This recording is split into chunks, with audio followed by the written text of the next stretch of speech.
Greetings, interworld. We're back. I'm David with Invest Comics. I'm Jared. And we've got stuff for you to review, see, talk about. You know, same old, same old.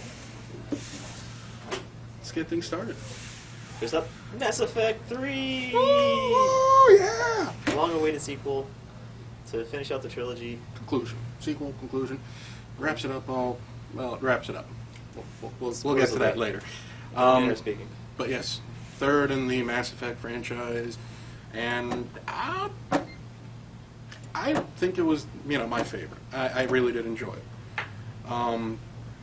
Continues the Mass Effect tradition that they established with number 2. Good parts role-playing with action-oriented gameplay. They actually take the gameplay, since they tightened it up a little bit, and they introduced a multiplayer element to this, which actually plays really well. We'll start with that. Jay? Multiplayer is actually really, really good. It's really well done. The best part about it is that it has a real effect on your main story campaign. Yes, what you do helps contribute to the story. And which makes it actually feel, I wouldn't say necessary to play, but... Worthwhile? Yes, it makes it worthwhile to play, unlike, say, multiplayer modes in Assassin's Creed, which, while can be fun, eventually you board with them and then they fall to the wayside. Whereas Mass Effect, it actually stays a lot of fun. And given that it's co-op instead of competitive, that has a really nice flavor to it. The basic way that it breaks down is you are in a squad of 4, and you are playing as the other races. You can be human, you can be Drell, Krogan, Batarian, Geth with the DLC. Now. We'll get them Batarian with the DLC. Yep. There's a Justicar, Quarian, that's what I'm forgetting. Krogan. You can be all the races. Yes, and each one of them has different specializations and different classes, and they play differently. So as you unlock them, you get different abilities, and you'll play a different role within your squad.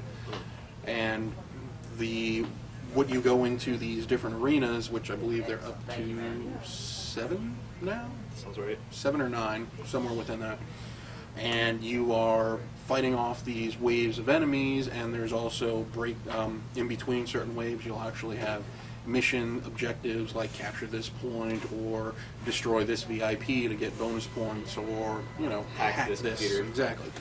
And you're doing, like I said, you're doing this with a team of 4, and you are fighting either Cerberus, Reapers, or Geth. So variety of enemies, and each one is going to attack you differently, and you're going to have to adjust your loadouts and your tactics accordingly. I really do like it. It's really fun. Once I actually sat down and got into a good meaty session, I had a lot of fun with it. Yeah. One of the best parts is all the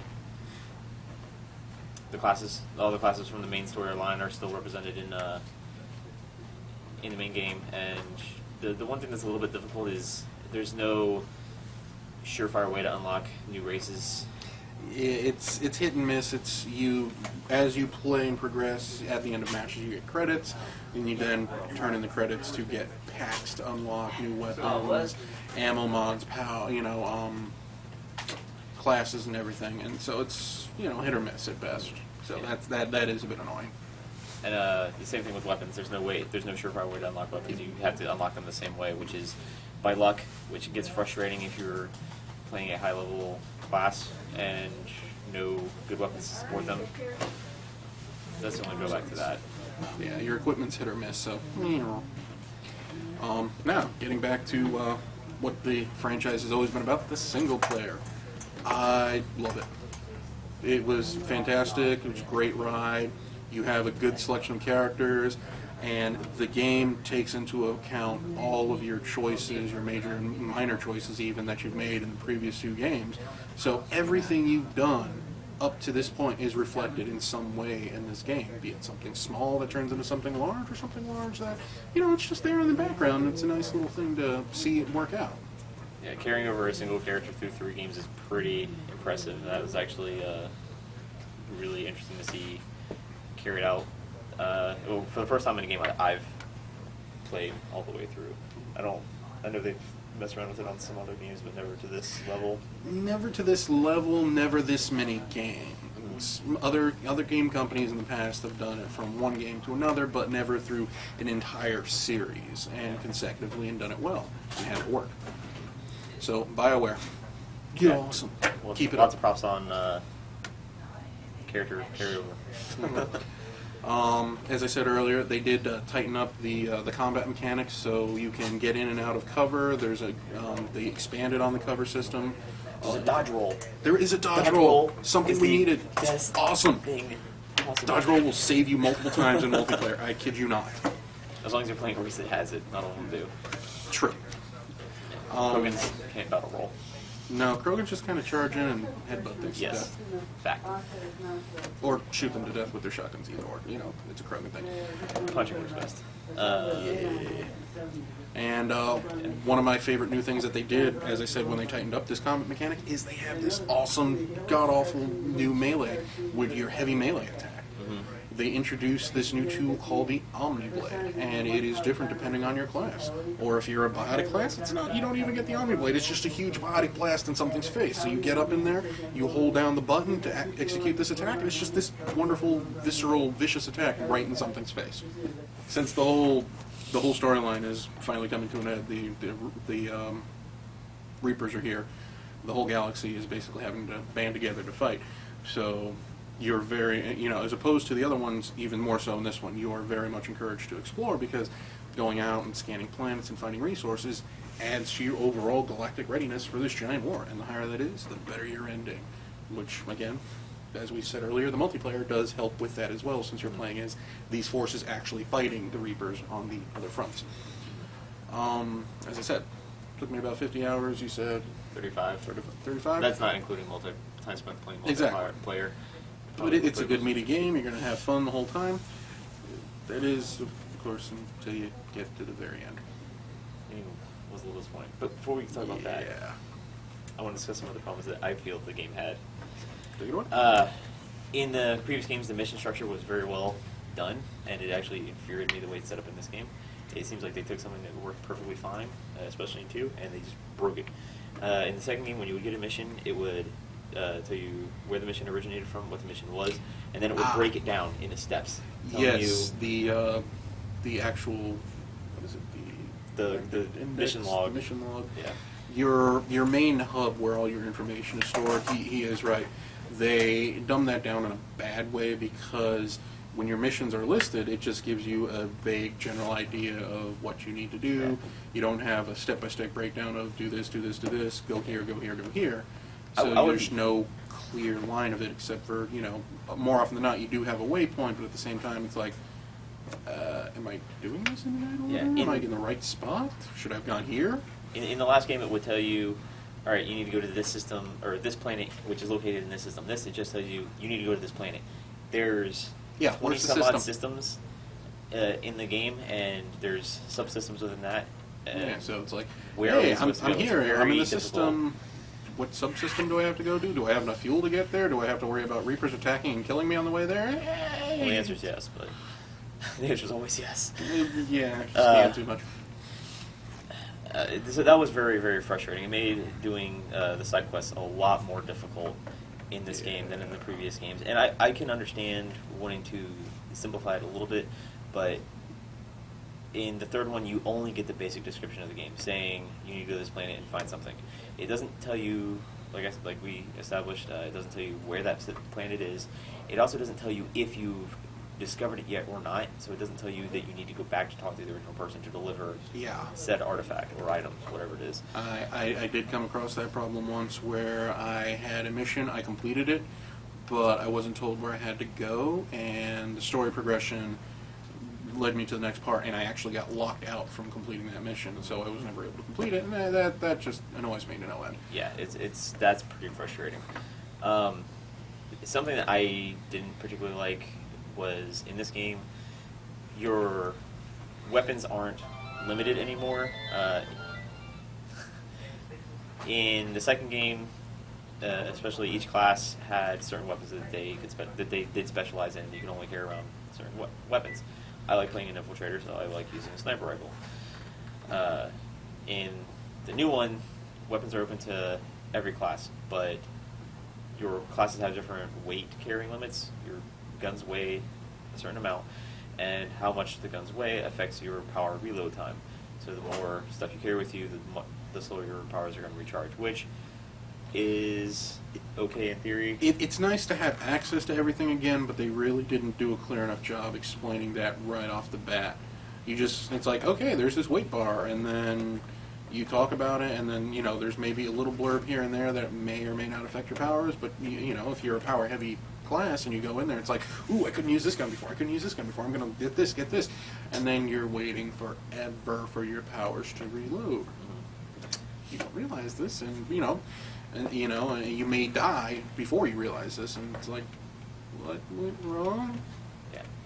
So, those are the two changes that kind of aggravate me the most, but the rest of the game is It's just very well done. A few little things that they didn't clarify up front. Now, Are we going to get into spoiler territory here? Do we need to... We're not going to do any spoilers. We're just going to talk in broad strokes, because I'm not going to assume that everyone out there has beaten it, even though there's many people out there that are chattering and complaining about it. The ending has been a bit of a sore spot since this game came out. Been pretty controversial. Yes. And I got there, and I can honestly say I wasn't completely enraged like most of the people out there were, but I was not happy with it. I was very underwhelmed. There was not nearly enough closure as there should have been, and the different choices you're presented with, depending on your alignment and how well you do, your readiness and your choices and all that, there is not nearly enough difference between the choices you're presented with. It's just, there's not enough there. Yeah. I do agree. I was not enraged, as most people seemingly have been. I was underwhelmed a little.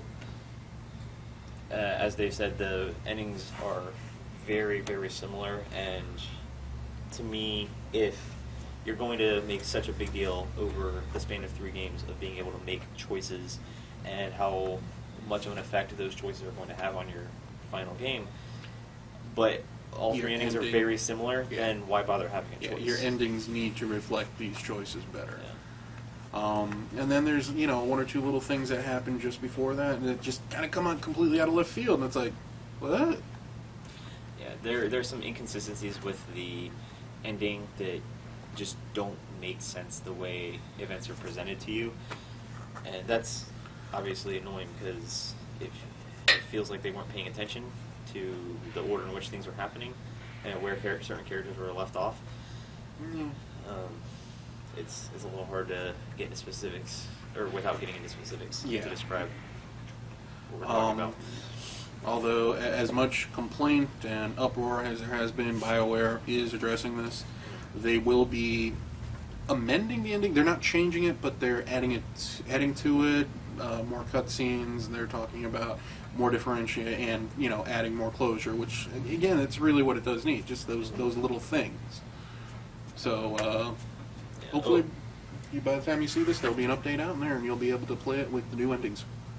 Yeah, overall, I was happy with the ending that I got. It's just, it felt like some things needed to be elaborated upon, and when you see the choices, or if you just read up on them, you'll understand the complaint.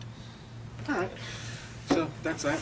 We love the game, and we can't wait to see what they do when they redo and fix and amend the ending. And now, for something special. I have something completely different. Oh, I'm sitting next to you. Hi, I'm Shaun from FFFIC, Famous Faces, whatever. So apparently, I'm on this show because I got a fancy PlayStation Vita for free. I wasn't going to buy this, but I got one. So Yes, I'm doing a Internet, you review. have more reason to hate him now. Yes, so I got one, and I'm doing the fancy review thing for you. So this is it. It's really, really cool and really fun to play with. There's a touchscreen type thing on the back to control it for certain games. I'll go over one of those games. There's 2 analog sticks. The screen is really, really big. I was not expecting it to be nearly this size. The speakers on it are great. The graphics for the most games I've played have been awesome.